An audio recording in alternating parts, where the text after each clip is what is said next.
Hey, hey, hey. Good morning, everyone. What a wonderful, wonderful day it is. Time to rub your eyes with me, yawn, stretch, maybe scream a little, and let's have some fun. Maybe a little 1950s London murder action, huh? This morning, as I searched for a topic, I ended up once again on Ranker.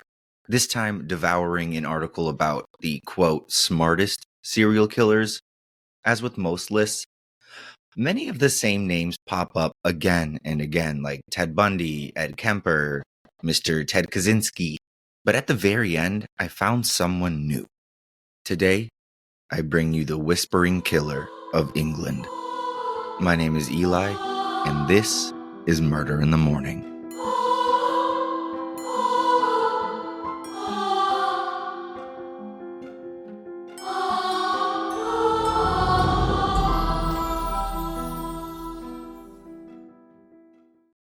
Our sources for today come from a Ranker article by Leah Rose Emery, a Radio Times article by Thomas Ling, a small passage from the website visitplymouth.co.uk, a BBC article by Francis Mao, and of course, Murderpedia and Wikipedia.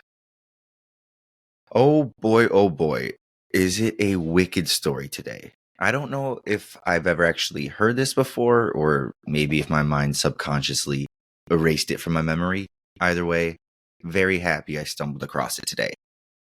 Let me take you back to March of 1953 in Notting Hill, London. Notting Hill, for everyone not from England or specifically London, is located in the West District. Nowadays, it's more known for its beautiful terraces, elegant cuisine, diverse culture, plenty of shops, but it wasn't always this way. According to Visit Plymouth, quote, while celebrated for its diversity and multiculturalism today, the London district of Notting Hill has had a complex history of race relations.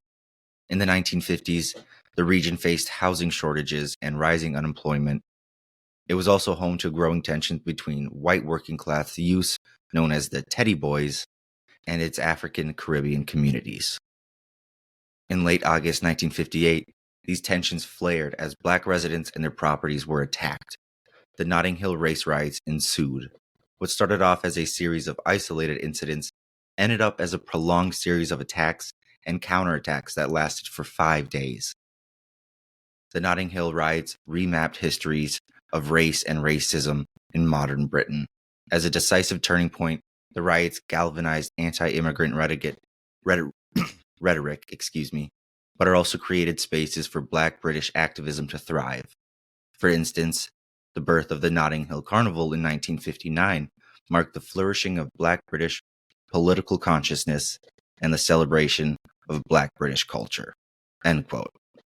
I know that doesn't particularly pertain to our story today, but sometimes history could be a little bit fun, okay?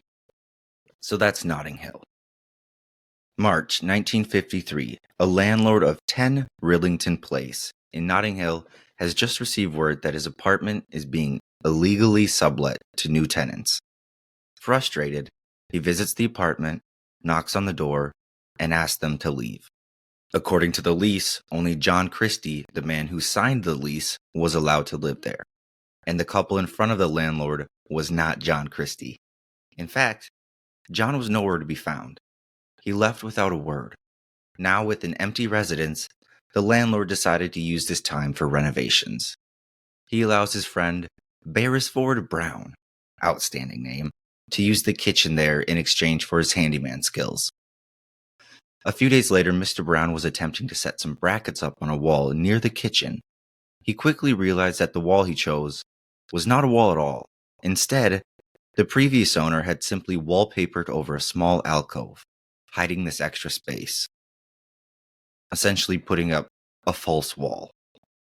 Our hero, Beresford, started to peel back the wallpaper slowly when something heavy began to push back against his hands. In an instant, 3 women's bodies broke through the paper and onto the floor. Shocked, Beresford called a neighbor to confirm that he wasn't hallucinating and proceeded to call authorities, who were able to ID all 3 women: 25-year-old Rita Nelson, 26-year-old Kathleen Maloney, and 26-year-old Hectorina McLennan. And so, an all-out manhunt ensued for Mr. John Christie. John Christie was born on April 8, 1899, near Halifax, Yorkshire. The second youngest of 6 kids, he was smart, but never really seemed to fit in. Quote, he had a troubled relationship with his father, Ernest John Christie, an austere and uncommunicative man who displayed little emotion towards his children and would punish them for trivial offenses. John was also alternatively coddled and bullied by his mother and older sisters. On March 24, 1911, Christie's grandfather, David, died in Christie's house after a long illness. John later said that seeing his grandfather's body laid out on a trestle table gave him a feeling of power and well-being. A man he had once feared was now only a corpse. At the age of 11, Christie won a scholarship to Halifax Secondary School, where his favorite subject was mathematics, particularly algebra. He also attended Boothtown Council School, where he sang in the church choir and was a Boy Scout. During his later life, Christie's childhood peers described him as a, quote, weird lad who kept to himself and was not very popular. His problem with impotence began in adolescence. His first attempts at sex were failures. And this is terrible. He was branded Can't Do It Christie and Reggie No Dick by his peers. His middle name was Reggie, so they called him Reggie No Dick. End quote. So basically just a fistful of bullying and harassment from day one on. In 1916, he was enlisted to fight in World War I, whereupon he was injured in a mustard gas attack, leaving him with a weak or whispering voice. He also claimed at one point that the mustard gas blinded him for 3 years, but a lot of people believe he was playing this up for insurance purposes. While serving, he married a woman by the name of Ethel Simpson, also raised in the Halifax area. The two had many marital issues, including a miscarriage early on, and by 1924, John's wife divorced him, and he had left the military entirely.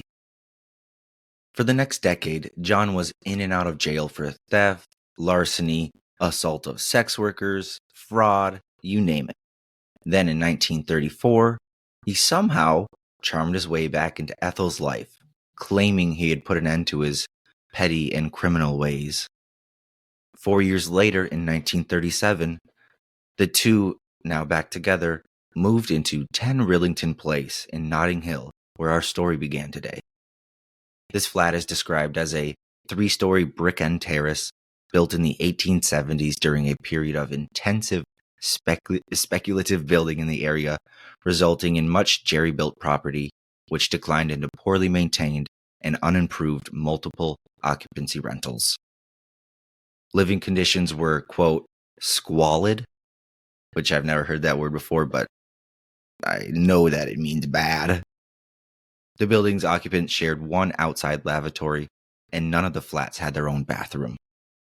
The street was close to an above-ground section of the London's Underground Metropolitan line, and the train noise would have been deafening for any occupants of 10 Rillington Place. End quote. In 1940, Christie applied to become a reserve police officer, and he was accepted because no one thought to do a criminal background check for a police officer position. Okay. It was while working as an officer in 1943 that John Christie would commit his first murder. He met 21-year-old Ruth Forst, F-U-E-R-S-T, at a snack bar and invited her back to his place for sex. During intercourse, he brought out a piece of rope and strangled the young woman. At first, he put her body under the floorboards, but then decided she would be better off in the back garden and buried her body there. Soon after his first kill, John resigned as an officer and found employment as a radio factory clerk. Why he switched jobs is a mystery. Maybe so he just wasn't hanging around police officers all day after killing people. I don't know. Good hiding spot.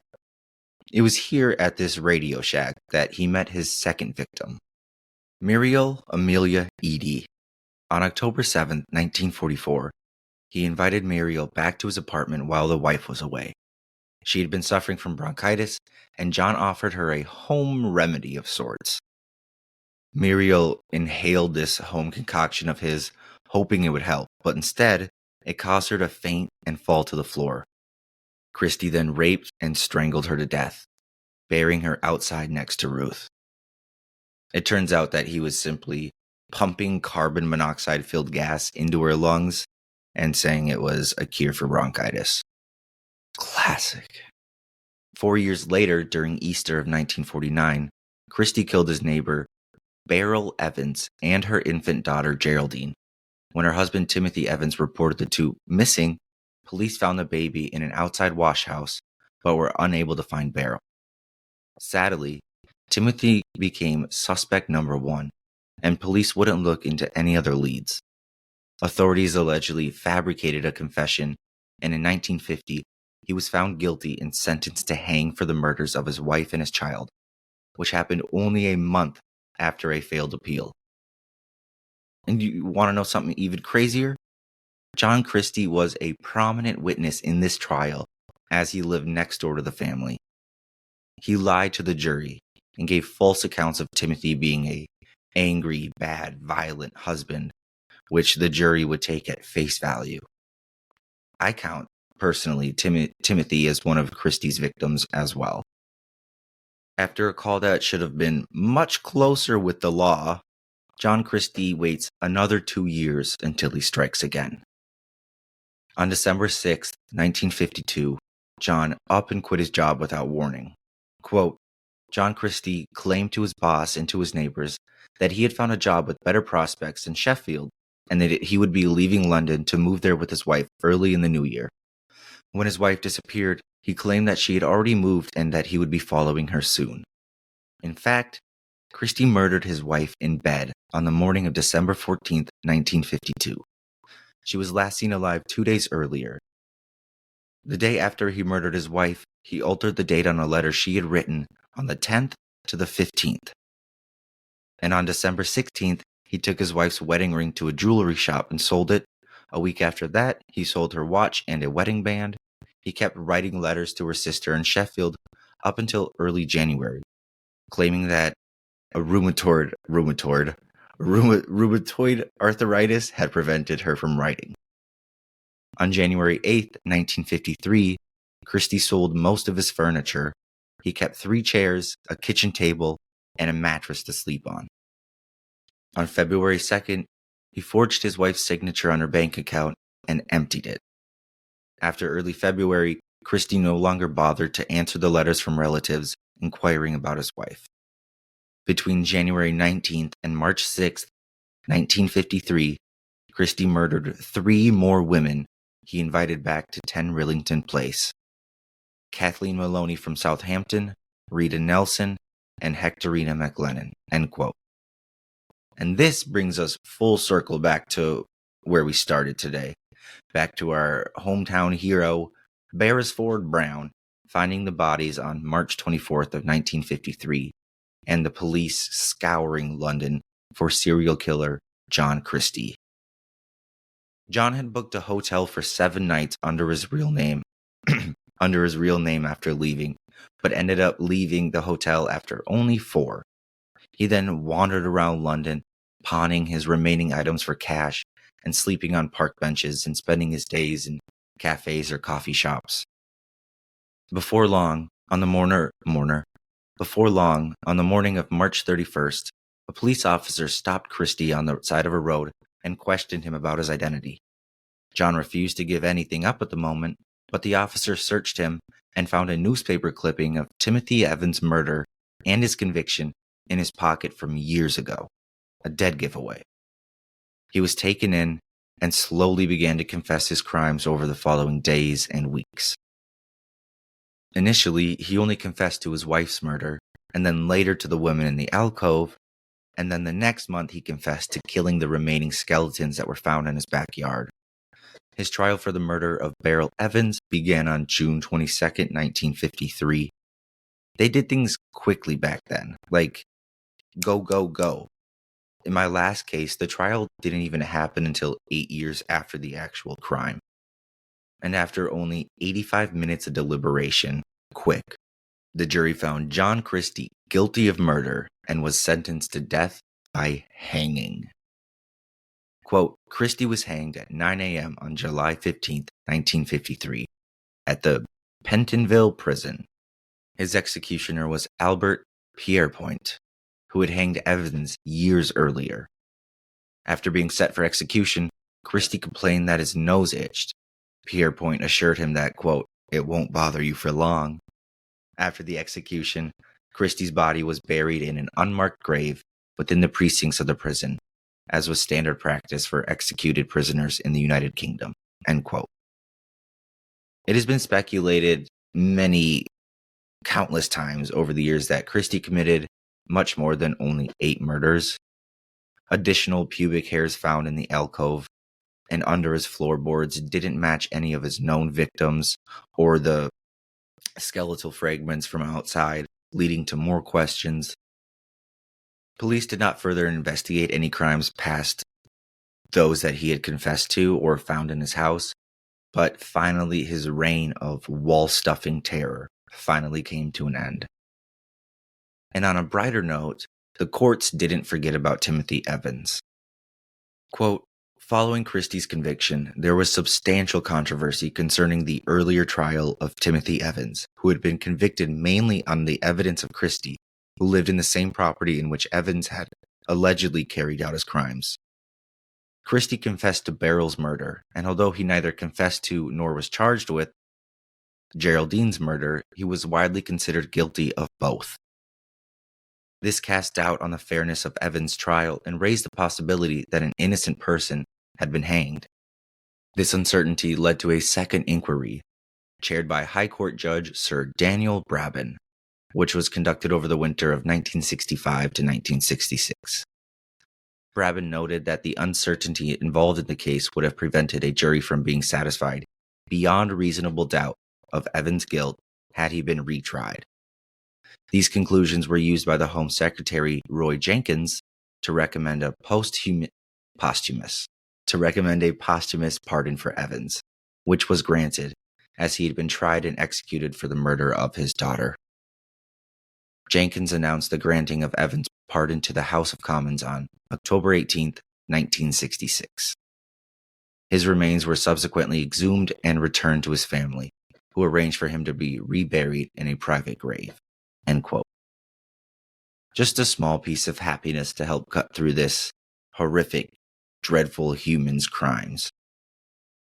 And that, my friends, is the story of England's whispering killer. I know I didn't talk about whispering more than once, but I really do like that nickname. It was simply because Christie couldn't talk very loud after his little war incident. So he was like talking like this when he was gonna kill you. I'm gonna get you. I hope you enjoyed today's episode. Let me know, of course, again, if you want me to cover anyone specific in the near future, or just want to throw some shade my way. I love hearing from you. Thank you once again to everyone all around the world for taking the time out of your day to listen to me ramble on.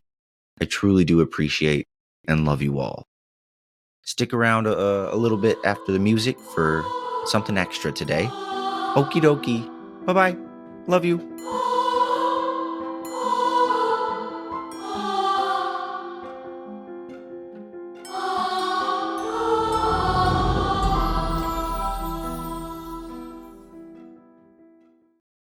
So I found something very special to share with you all today. I came across an article by Francis Mao of BBC.